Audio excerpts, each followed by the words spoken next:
Bonsoir, mesdames, messieurs. Donc, je suis Olivier Biscay, en effet, le directeur de la rédaction de Mille Libre, ravi d'être à vos côtés. Alors, vous verrez, mon allemand est très faible, puisqu'à part Guten Tag, c'est tout ce que je sais dire. Mais on va donc avoir vos services de traductrice. Avec vous, il y en a un seul. Alors, pour ceux qui ne vous connaîtraient pas encore, vous êtes auteur, journaliste pour le magazine Online Zeit. Vous avez notamment été l'auteur d'un best-seller, hein, Sonnenkinder, en 2002, dans lequel vous racontiez des souvenirs dans lesquels vous décriviez l'adaptation culturelle de la jeunesse de RDA, la société ouest-allemande, au lendemain de la réunification. Et puis, je le souligne, en 2019, vous avez été élu journaliste de l'année dans la rubrique culture de Medium Magazine. Je vous propose qu'on entame cet entretien avant que vous puissiez poser des questions dans la salle. L'année dernière, alors que l'Allemagne s'apprêtait à célébrer le jour de l'unité, le 3 octobre, vous avez exhorté dans une tribune dans le quotidien Le Monde vos compatriotes de l'Est et de l'Ouest à se regarder droit dans les yeux, avec franchise. Est-ce que votre message a été entendu? Schönen guten Abend, ich freue mich. Ist nicht an? Ja? Ich freue mich heute Abend hier in Heidelberg, nein, in Montpellier zu sein. Offen gestanden, ich bin gar kein Journalist oder keine Journalistin, die Botschaften sendet, sondern ich habe nicht das Gefühl, dass das alles, aber sondern ich beschreibe die Wirklichkeit.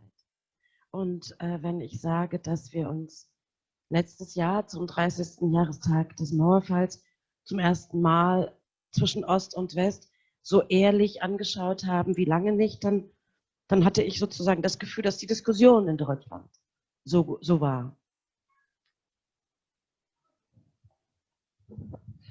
Bonsoir, je suis très contente d'être ici à Heidelberg, non, à Montpellier. Je traduis aussi les blagues. Pour être tout à fait honnête, je ne suis pas une journaliste qui est là pour envoyer des messages, pour faire passer des messages. Je suis là pour décrire la réalité. Et effectivement, quand j'ai dit qu'au bout de ces 30 années, de ce 30e anniversaire, il était temps de se regarder enfin vraiment dans les yeux et de se regarder tel qu'on était, j'ai décrit un débat, qui était une discussion qui était en cours. Und was ich kurz vielleicht noch hinzufügen muss, ist, weil dieser Text ist nicht ins Französische übersetzt, aber ich habe im Jahr zuvor einen Artikel geschrieben, der hieß, schafft den 3. Oktober ab. Der 3. Oktober ist unser Tag der deutschen Einheit und ich schaute mir das Programm zum Tag der deutschen Einheit in Berlin am Brandenburger Tor an. Dort feierte man den Tag der deutschen Einheit, als sei nichts gewesen, obwohl wir seit 2015 einen enormen Rechtsruck in Teilen der ostdeutschen Gesellschaft sehen können. Und es gab ein Konzert am Abend des 3. Oktober vor 2 Jahren, ein Einheitskonzert. Und von allen ungefähr 15 Bands war keine einzige aus Ostdeutschland. Und deswegen habe ich einen sehr wütenden Text geschrieben, der damals lautete, schafft den 3. Oktober ab. Zu meiner großen Überraschung haben den unglaublich viele Leute gelesen. Offenbar ging es sehr vielen Leuten ganz ähnlich. Ce que je dois ajouter, parce que ce texte n'a pas été traduit en français, c'est que j'ai avant ça écrit un texte, publié un texte qui s'appelait Abolissez le 3 octobre. Finissez-en avec le 3 octobre. Donc le 3 octobre, c'est le jour national de l'Allemagne, qui est le jour de l'unité. Et qui célèbre donc ce qu'on appelle la réunification. Et il se trouve que cette année-là, je regardais le programme des festivités et je me suis rendu compte que les festivités prévues ne prenaient pas du tout en compte ce qui s'était passé dans les années précédentes, que vraiment on faisait la fête comme si de rien n'était, alors que depuis 2015, on est obligé de constater qu'il y a eu des très grands changements en Allemagne par rapport à cette question-là, qu'il y a beaucoup de choses qui ont évolué, beaucoup de choses qui ont été dites. Et là, ce soir-là, on prévoyait un concert avec 15 musiciens, dont aucun n'était originaire de l'Allemagne de l'Est. Et donc, à cause de ça, suite à ça, j'ai écrit un texte qui était extrêmement furieux, très en colère. Et à ma grande surprise, il a été beaucoup lu, beaucoup partagé, et il y avait pas mal de gens qui étaient d'accord avec moi. Et vous avez d'ailleurs demandé la suppression de la fête nationale? Non, quasiment. Naja, also ja, polemisch gesagt, ja. Oui, sur un plan polémique, oui, c'est ce que j'ai fait. Also, oder sagen wir, in der Art und Weise, wie wir ihn bisher gefeiert haben. Ich wollte, dass wir ihn anders begehen, dass wir ihn ehrlich begehen. En tout cas, de la manière dont il était fêté à ce moment-là. J'avais envie qu'il soit abordé d'une manière honnête, ouverte, franche. Und wissen Sie, das ist, wenn Sie die französische Revolution feiern, dann ist es für Sie sozusagen, dann feiern Sie Historie. Das hat mit Ihrem persönlichen Leben nicht mehr so viel zu tun. Aber dieses Mauerfallgedenken und das Einheitsgedenken, also die Ostdeutschen sind immer noch unmittelbar davon betroffen. Wir feiern dort keine jahrhundertelange zurückliegende Geschichte, sondern wir reflektieren an diesen Daten auch Gegenwart. Und deswegen ist die Frage, wie wir das tun, für uns Ostdeutsche wichtig. Et en fait, vous savez comment c'est, vous, en tant que Français, quand vous fêtez le 14 juillet, vous fêtez la Révolution française, vous fêtez l'histoire, une histoire ancienne qui est loin de vous. Ça n'a pas de rapport avec votre vie, à vous, votre vie personnelle, votre vie intime. Alors que là, dans ce cas-là, les Allemands de l'Est, ils sont toujours en vie, ils sont toujours là et ils sont directement concernés par ce qui se passe. Donc, cet événement-là, il reflète le présent en réalité. Et il a une importance réelle pour les gens qui sont en vie aujourd'hui. Vous dites, je crois dans le texte que vous écriviez dans Le Monde, que votre appel, votre coup de gueule, avait eu un vrai retentissement en Allemagne et que les générations de 1989 avaient plutôt bien compris votre message. Ja, überschätzen Sie meine Messages nicht. J'ai bien compris que ce n'était pas un message, mais enfin bon, quand même. Ne surestimez pas mon message. Tatsächlich, ich muss nochmal 2015, das Jahr 2015, das ist für unseren Abend, für meine Art, für meine Texte, für meine Beschäftigung mit Ostdeutschland eine wirkliche Zäsur. Wir können im Nachhinein konstatieren, dass vor allem die Medien in jenen Jahren zuvor über Ostdeutschland nur sehr selten und allenfalls im Katastrophenfall berichtet haben.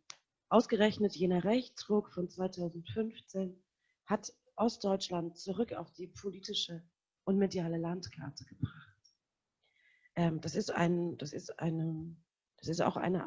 schon auch in einer Demokratie natürlich eine ambivalente Erfahrung.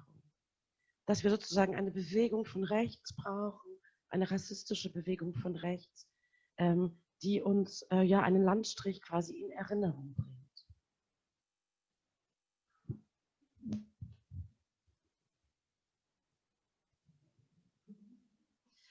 Donc pour répondre à cette question, je dois revenir à 2015, à cette année précisément, qui a une importance énorme pour ce que j'écris, pour mes articles, pour mes textes, et de manière plus générale pour ma préoccupation pour l'intérêt que j'accorde à l'Allemagne de l'Est. Pour moi, cette année 2015, elle représente une rupture, une césure. Il y a vraiment un avant et un après. Parce qu'avant 2015, les médias parlaient très peu en Allemagne de l'Allemagne de l'Est, ou alors sous l'angle de la catastrophe. Et à partir de 2015, il y a vraiment ce ressurgissement de l'extrême droite qui fait que l'Allemagne de l'Est réapparaît sur la carte des médias. Et bien sûr, dans une démocratie, c'est un mouvement très ambivalent, c'est très ambigu de se dire qu'on a besoin de l'extrême droite pour se souvenir de l'existence d'une partie du pays. Und um auf Ihre Frage zu antworten, man kann schon sagen, das war eine Art ostdeutsches Awakening in allen politischen Spektren. Also die Rechten sind sichtbarer und lauter geworden, aber eben auch das demokratische Spektrum ist sichtbarer und lauter geworden. Und deswegen haben auch viele junge Menschen, also auch Leute, die nach der Wiedervereinigung geboren sind, die quasi Nachwendekinder sind, haben angefangen, über ihre Erfahrungen in Ostdeutschland in den 90er Jahren und danach mehr zu sprechen als je zuvor. Wir haben plötzlich eine junge Generation, die sich eben auch als Ostdeutsche identifiziert und spricht. Und darüber habe ich in dem Text berichtet, weil schon ich bin immer damit aufgewachsen. War 13, als die Mauer fiel. Nichts hat man mir in meinem Leben häufiger gesagt als den Satz, Na, Sie haben doch keine Ahnung mehr von der DDR. Na, Sie werden doch nichts mehr mit dem Osten zu tun haben. So hat man eigentlich jede Generation sozusagen empfangen. Und wir sehen Generation für Generation, dass es nicht stimmt, dass die Prägungen da sind. Et pour répondre à votre question, je dirais qu'il y a eu une sorte de réveil, de awakening est-allemand dans tout le spectre politique en réalité. C'est-à-dire que l'extrême droite est devenue plus vivante, mais c'est le cas de l'ensemble du spectre politique qui est devenu plus visible et plus audible de manière générale en Allemagne de l'Est. Et en fait, on a vu, par exemple, émerger des jeunes, une jeune génération qui est née après la chute du mur, donc après ce qu'on a appelé la Wende en Allemagne, qui ont commencé à parler de leur propre expérience dans les années 90, de ce que ça voulait dire pour eux de vivre en Allemagne de l'Est. Et c'est une génération qui s'identifie comme est-allemande, justement, qui a un lien réel avec ce territoire. Moi-même, je me sens très concernée par ça. J'avais 13 ans au moment de la chute du mur.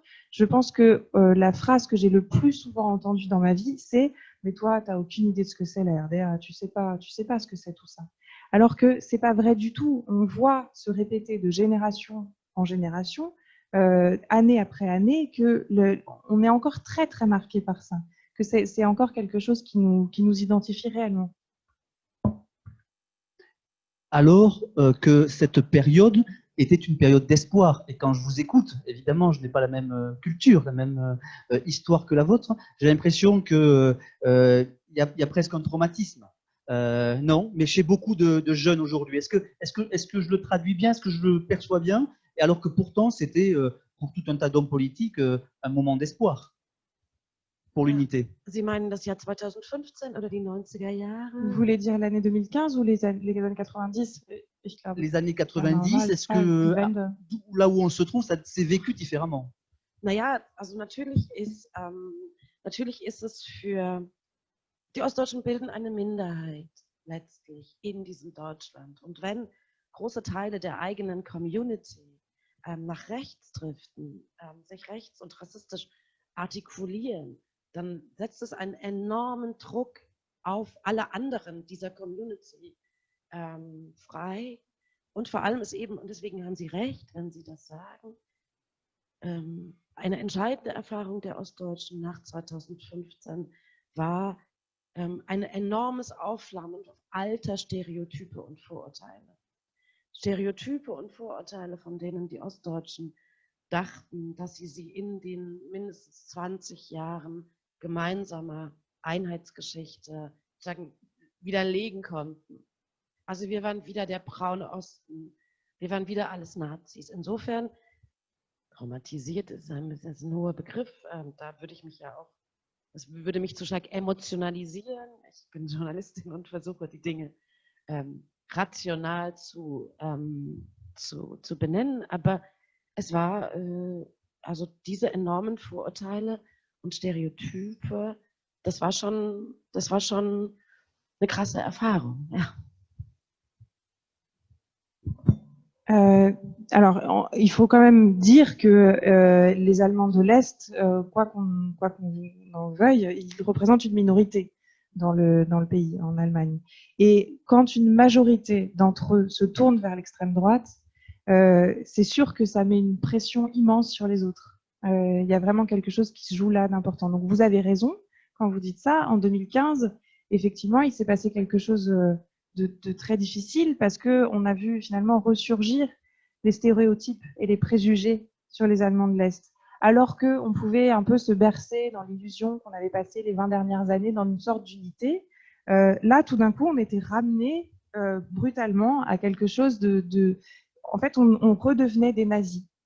Et alors, je ne veux pas émotionnaliser ça, je ne veux pas mettre plus d'émotions qu'il ne faut en mettre. Je suis journaliste, donc mon but, c'est de rationaliser les choses, mais c'est sûr que ça a été une expérience douloureuse. En fait, les citoyens d'Allemagne de l'Est ont voté contre le système démocratique pour lequel ils sont descendus dans la rue en 1989. On peut dire ça? Ja, kann man so sagen. Oui, on peut dire ça. Est-ce que vous avez identifié les raisons? Je crois que dans votre tribune, vous parlez de dérapage. Pourquoi ça a dérapé? Pourquoi finalement on en est arrivé là? Qu'est-ce qui a fait que ça a tellement changé? Das ist immer so eine sehr einfache Frage.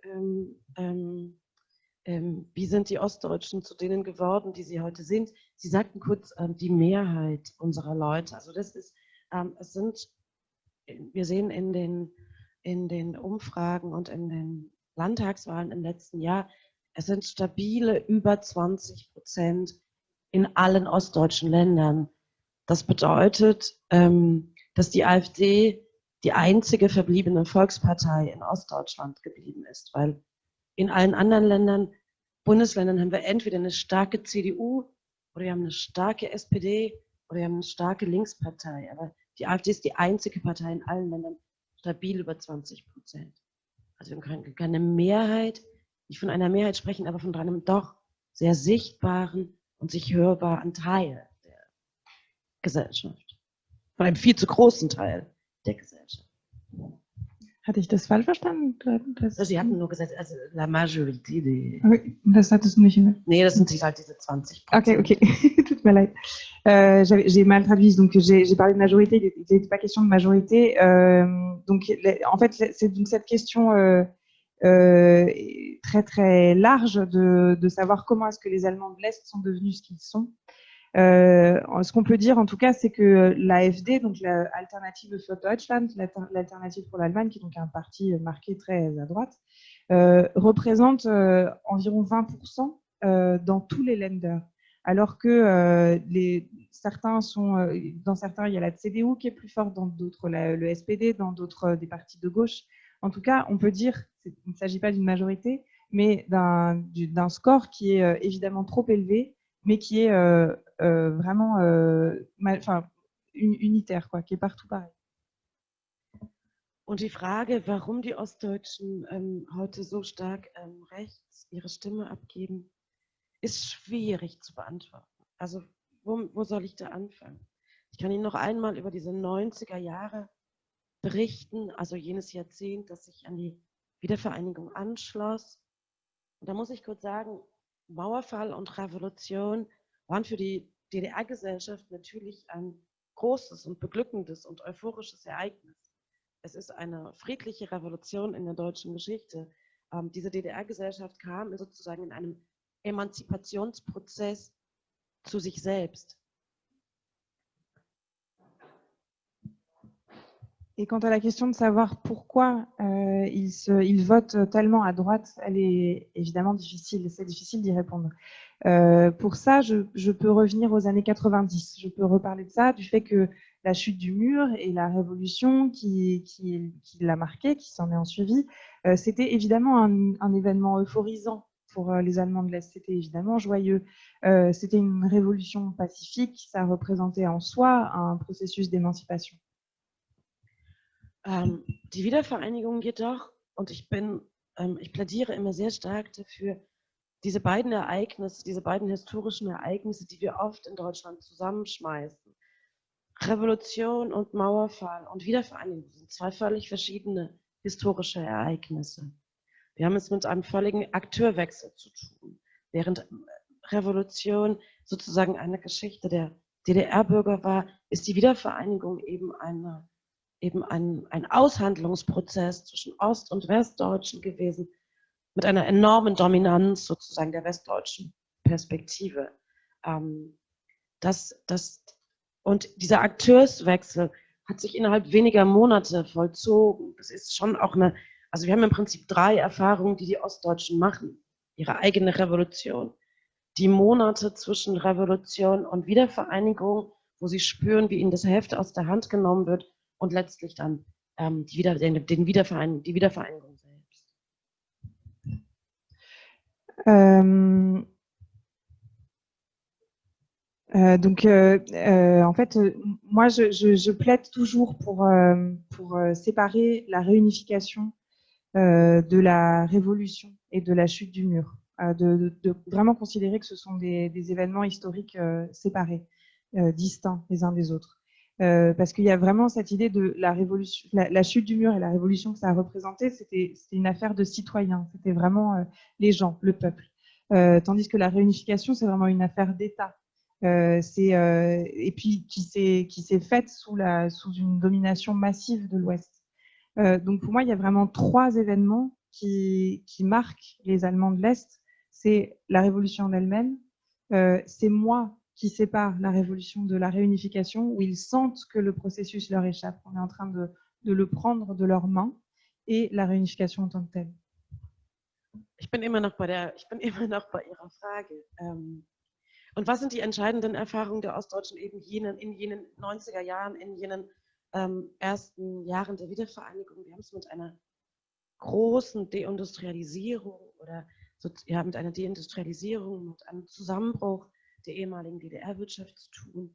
Wir haben es mit einem dramatischen Anstieg von Arbeitslosigkeit zu tun. Wir haben sofort einen ebenfalls dramatischen Abwanderungsprozesse, die bis heute anhalten.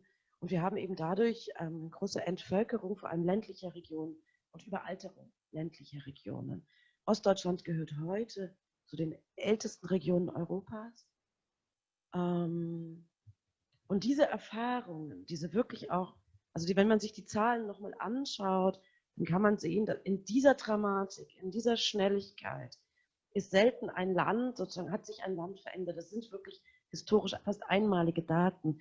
Die Ostdeutschen kriegen in den ersten Jahren der 90er Jahre die Geburtenrate, nur als Beispiel, die sinkt drastisch. Die Ostdeutschen kriegen in den 90er Jahren so viele Kinder wie normalerweise der Vatikan. So stark sinken diese Geburtenzahlen in jenen Jahren. Die Erfahrungen jener Jahre sind nie annähernd medial und gesellschaftlich besprochen worden, wie sie hätten besprochen werden müssen. Je suis toujours en train de répondre à votre question. En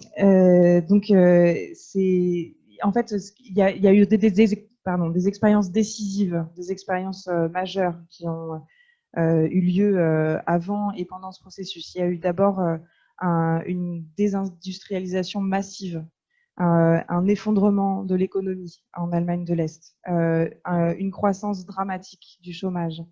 Il y a eu des phénomènes migratoires énormes. Les régions rurales ont été désertées. C'est aujourd'hui une des régions les plus âgées d'Europe.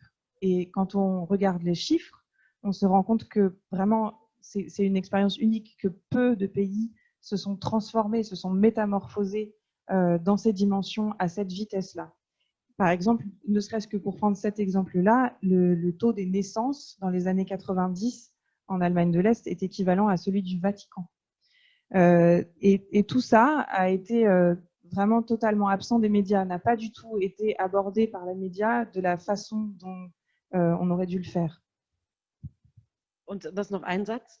Und man kann im Prinzip sagen, dass jene Erfahrung dieser 90er Jahre sich eben doch 2 Jahrzehnte irgendwie verpuppt haben und sich in diesen 2 Jahrzehnten immer stärker auch radikalisiert haben.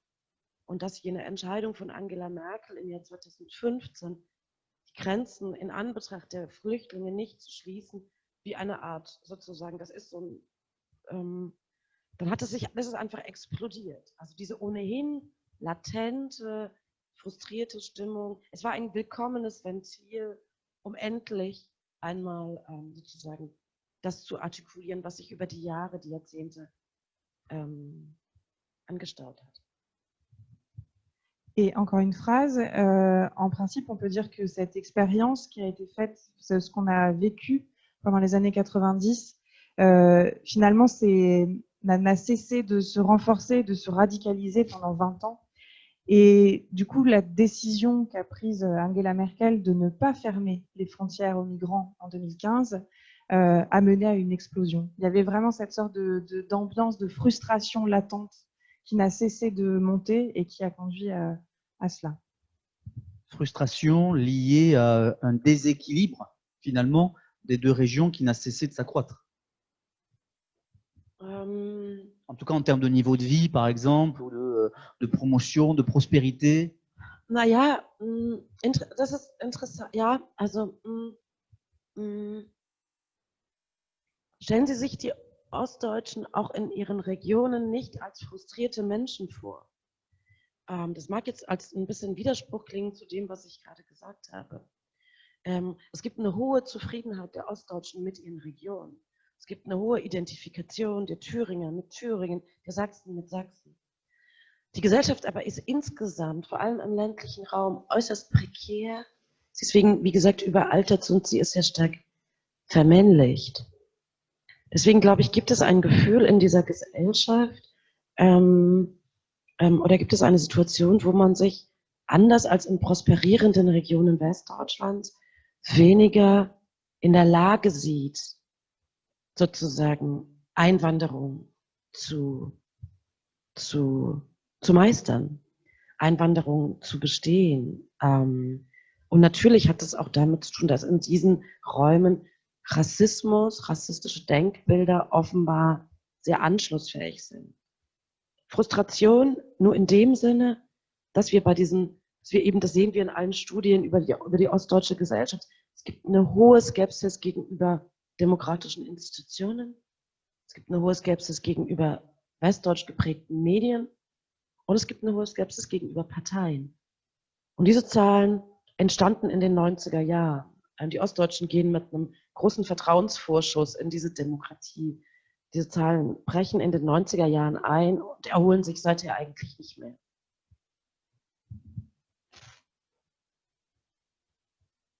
Alors, je ne veux pas non plus que vous imaginiez les Allemands de l'Est dans leur région comme des gens frustrés. Ça peut avoir l'air contradictoire de dire ça, mais pourtant, il y a un très fort taux de satisfaction des Allemands de l'Est dans leur région. Il y a une forte identification. Les habitants de la Saxe s'identifient avec cette région, les habitants de Thuringe, c'est pareil.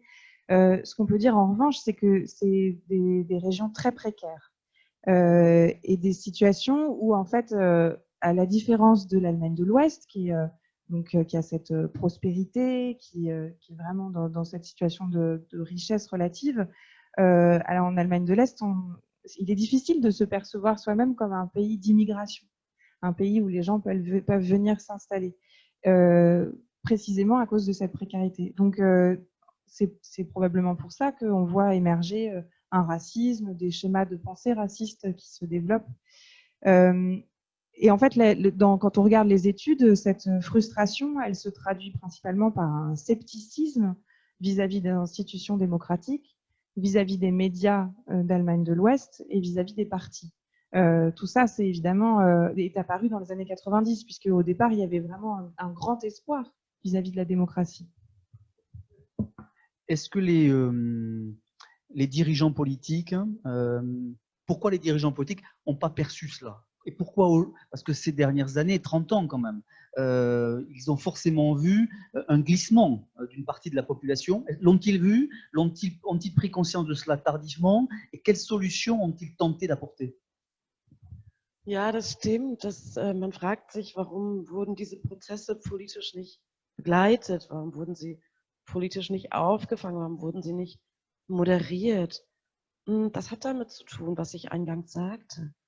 Wir haben im Prinzip keine wirkmächtige ostdeutsche Öffentlichkeit. Wir haben eine sehr stark westdeutsch geprägte Öffentlichkeit. Wir haben allenfalls ostdeutsche Regionalzeitungen. Und nochmal, die Ostdeutschen stellen 25% des Landes dar. Und ich glaube, und das ist gar nicht, im Nachhinein mag das eigenartig klingen, aber ich glaube sehr stark, dass vor allem auch die westdeutsche Perspektive, die westdeutsche Elite einfach gehofft hat, dass es mit diesem Ostdeutschland irgendwie gut geht.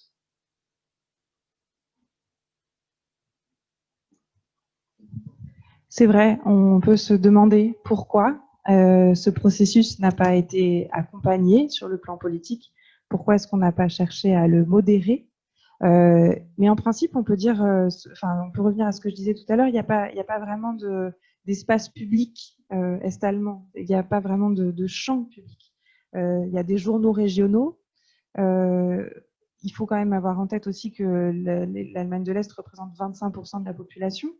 Et ça peut sembler bizarre, mais je crois vraiment que la perspective ouest-allemande, l'élite d'Allemagne de l'Ouest, a vraiment espéré que ça allait bien se passer avec l'Allemagne de l'Est.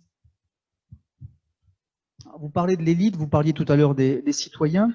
Un mot sur la jeunesse d'aujourd'hui. On est en 2020, bientôt 2021. Elle n'a pas connu forcément cette histoire-là. On en a parlé, il a les livres d'histoire, il y a une identité forte.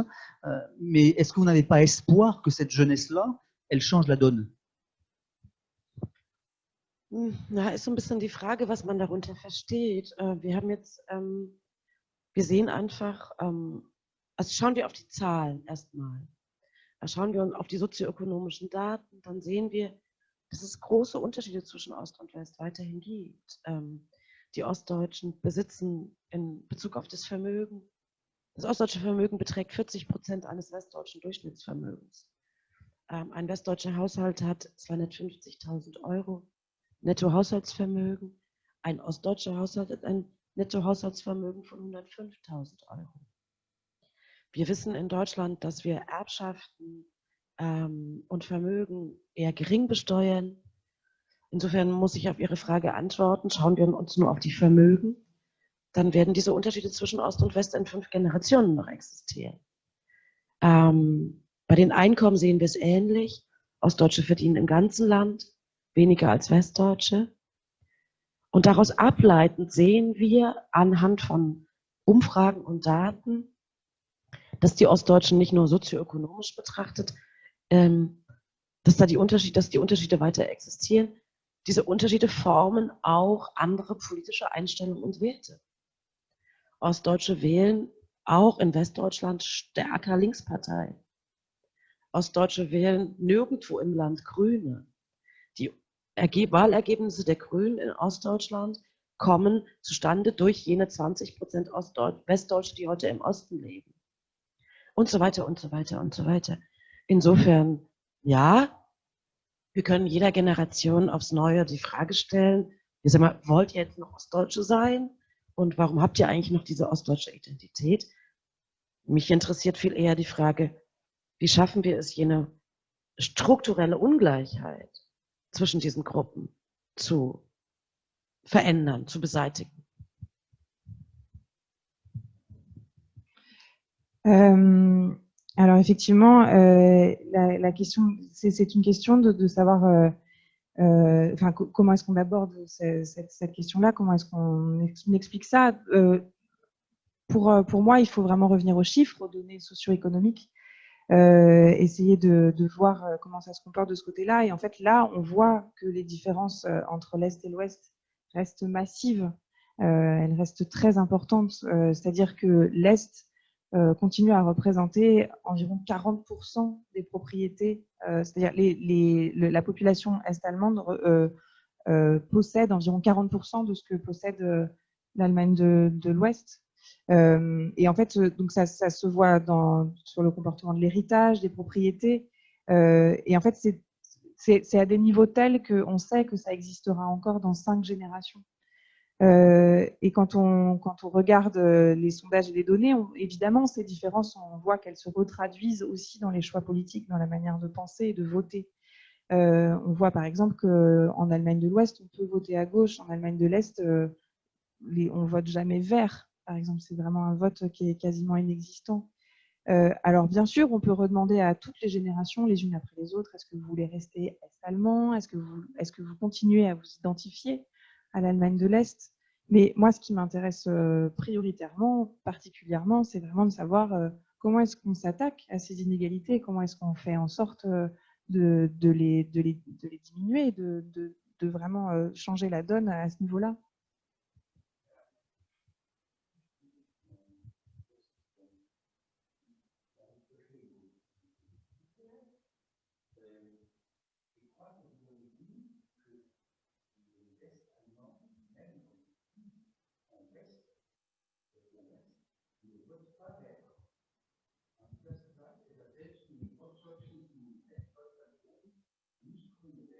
Ja, also wir haben das, darauf bin ich sehr stolz, ich es noch kurz sagen kann. Wir haben jetzt zum 30.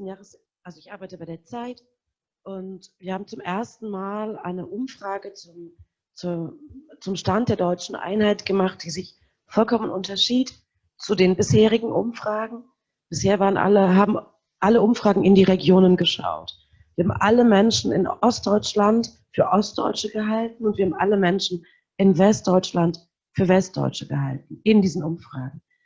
Tatsächlich ist es aber so, 30 Jahre nach der Wiedervereinigung, Ost- und Westdeutsche leben überall im Land. Wenn wir also über die ökonomische Situation der Ostdeutschen und Westdeutschen genaue Auskünfte haben wollen, dann müssen wir die 4 Gruppen untersuchen und nicht mehr die Regionen. Und das haben wir gemacht zum ersten Mal.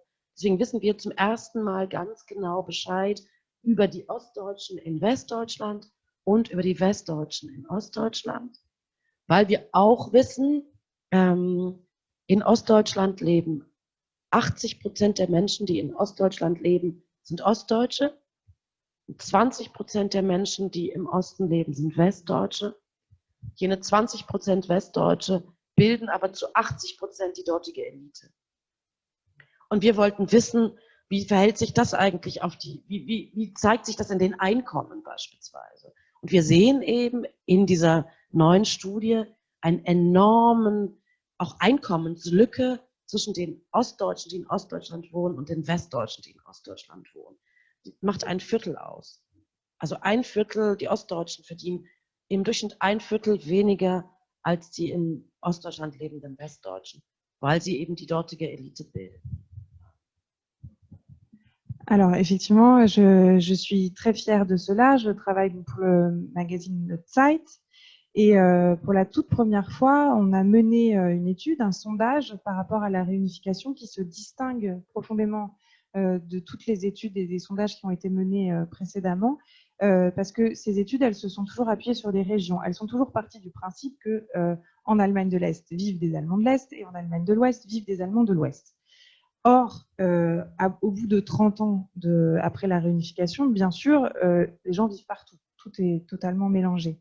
Donc, nous, on est parti du principe qu'il fallait s'appuyer sur 4 groupes, c'est-à-dire les Allemands de l'Est qui vivent en Allemagne de l'Est, les Allemands de l'Est qui vivent en Allemagne de l'Ouest, les Allemands de l'Ouest qui vivent en Allemagne de l'Ouest et les Allemands de l'Ouest qui vivent en Allemagne de l'Est. Et en fait, à partir du moment où on observe ces 4 groupes, on en sait évidemment plus sur ces inégalités qui continuent à perdurer. Notamment, on se rend compte que à l'Ouest vivent 80% des gens qui vivent à l'Ouest sont de l'Ouest et 20% des gens qui vivent à l'Est sont des gens de l'Ouest aussi. Mais dans ces 20%, j'espère que je ne vous ai pas perdu, dans ces 20% de gens de l'Ouest qui vivent à l'Est, il y a 80% de l'élite. Ces 20%-là représentent 80% de l'élite à l'Est. Donc évidemment, ça se traduit aussi dans les revenus. Et on voit qu'il y a un fossé énorme dans les revenus entre les gens originaires de l'Allemagne de l'Est et les gens originaires de l'Allemagne de l'Ouest. Une différence qui est quasiment à 1/4. Aber noch ganz schnell, die Frage, die Sie eigentlich gestellt haben. Wir sehen an dieser Studie, Ostdeutsche bleiben Ostdeutsche, egal wo sie wohnen im Land. Westdeutsche bleiben Westdeutsche, egal wo sie wohnen im Land. Und ja, Ostdeutsche in Westdeutschland wählen mehr Linkspartei, während auch im Osten natürlich. Und wir sehen, Ostdeutsche wählen im Prinzip nirgendwo zu relevanten Zahlen Grüne. Also die Grünen sind im ganzen Land eine Partei, die nahezu ausschließlich von Westdeutschen gewählt wird. Und auch die Linkspartei ist eine Partei, die im ganzen Land nahezu ausschließlich von Ostdeutschen gewählt wird. Das sind Ergebnisse, die kannten wir bisher nicht. Das wussten wir nicht. Ich bin immer davon ausgegangen, dass diese ganzen jungen, gut ausgebildeten Ostdeutschen, die jetzt im Westen wohnen, erheblich zu dem Wahlerfolg der Grünen beitragen würden in Westdeutschland. Das hatte ich immer gedacht. Aber es ist so nicht. Die wählen Linkspartei.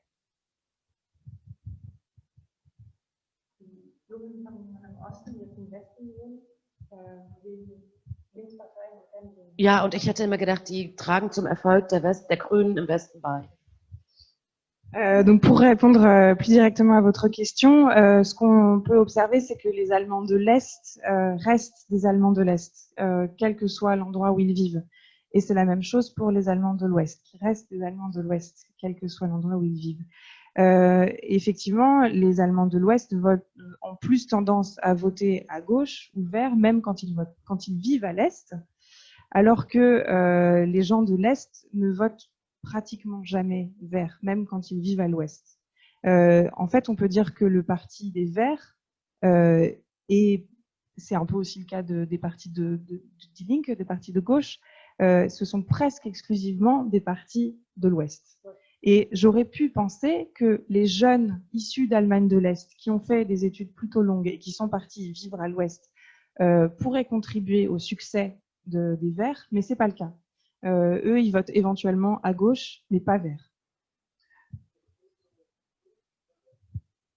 Pardon ? Voilà. Éventuellement à gauche, mais pas vert. On vote rouge, mais pas vert. Une question vis-à-vis de l'Europe, puisqu'on parle de suffrage, de vote. Est-ce que les Allemands de l'Est ont un regard différent des Allemands de l'Ouest sur la construction européenne, sur leur environnement européen? Also mit Europa ist es so schwierig, da kenne ich mich so schlecht aus, muss ich gestehen.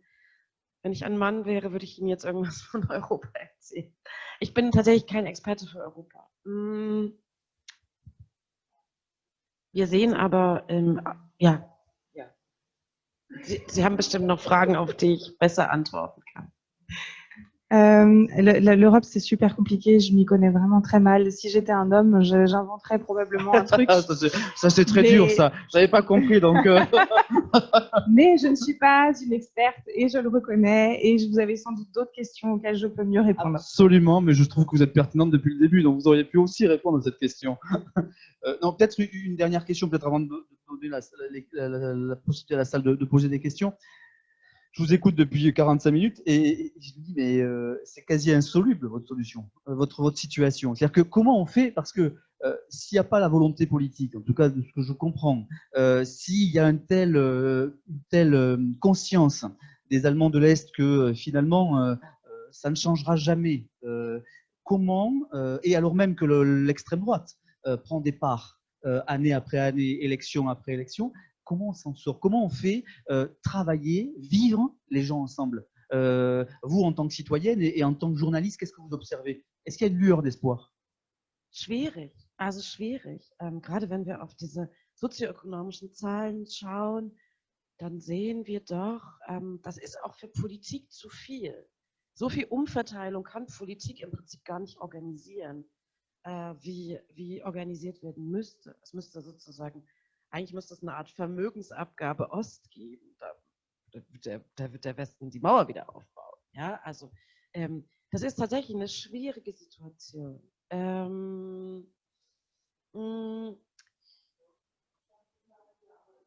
Ja, wir aber auch. Ja, aber der ändert ja nichts an diesen Zahlen. Also tatsächlich, den Soli-Zuschlag zahlen alle. Und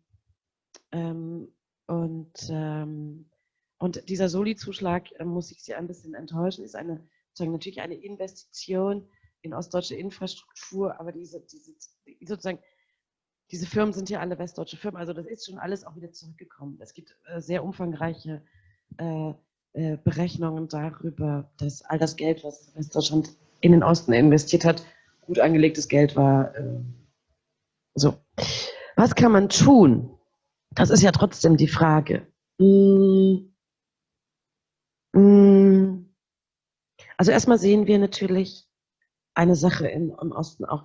Wir sehen, dass es urbane Zentren gibt, die prosperieren. Es gibt Gebiete wie Leipzig, es gibt Dresden, es gibt Potsdam, es gibt Erfurt, Jena, Weimar, es gibt Rostock. Das sind Städte, die mittlerweile prosperieren, die davon profitieren, dass Berlin inzwischen so teuer ist, dass Berlin quasi voll ist, dass wir keinen mehr aufnehmen, zumal wir jetzt auch Risikogebiet sind. Diese Städte wachsen. Diese Städte wirken längst nicht so in die Fläche wie beispielsweise München oder Köln oder Hamburg oder Frankfurt am Main. Es sind sozusagen kleine Leuchttürme. wir werden einfach sehen, glaube ich, im Osten eine noch stärkere Konzentration auf die Städte. Und der Kontrast zum Land wird noch höher werden, wird einfach noch größer sein.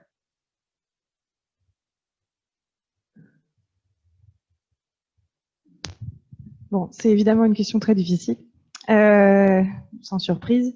Quand on regarde effectivement les chiffres socio-économiques, on se dit que pour le domaine politique, c'est trop. Normalement, la politique n'a pas à organiser des choses comme ça, ne se retrouve pas en face de dissensions aussi, de différences aussi gigantesques. C'est effectivement une situation très compliquée. Alors, il a été question du Zollzuschlag, donc qui étaient des investissements faits par l'Ouest en Allemagne de l'Est, mais en réalité, on se rend compte que c'est de l'argent qui, en fait, est revenu à l'Ouest après avoir été savamment investi, donc qui finalement est retourné dans les poches des investisseurs de l'Ouest. Mais qu'est-ce qu'on peut faire? La question se pose quand même. Alors d'abord, on peut constater une chose, c'est que en Allemagne de l'Est, il y a des centres, des endroits qui sont en train de prospérer, qui deviennent prospères. C'est le cas par exemple de Leipzig, de Dresde, de Erfurt, de Rostock, qui sont des villes qui peu à peu gagnent en puissance, qui grandissent, qui profitent probablement du fait que Berlin soit devenu aussi cher et aussi dense, aussi plein. Dans la situation qu'on est en train de vivre, c'est aussi devenu une zone à risque. Ce qui est peut-être moins le cas d'autres villes. Alors certes pas, c'est pas des villes qui grossissent dans les proportions de Munich ou de Francfort, mais de toute façon, on peut observer qu'il y a que ce phénomène de concentration dans les villes va s'accentuer et que la différence entre les milieux urbains et les milieux ruraux va aussi être croissante. Est-ce qu'il y a des questions?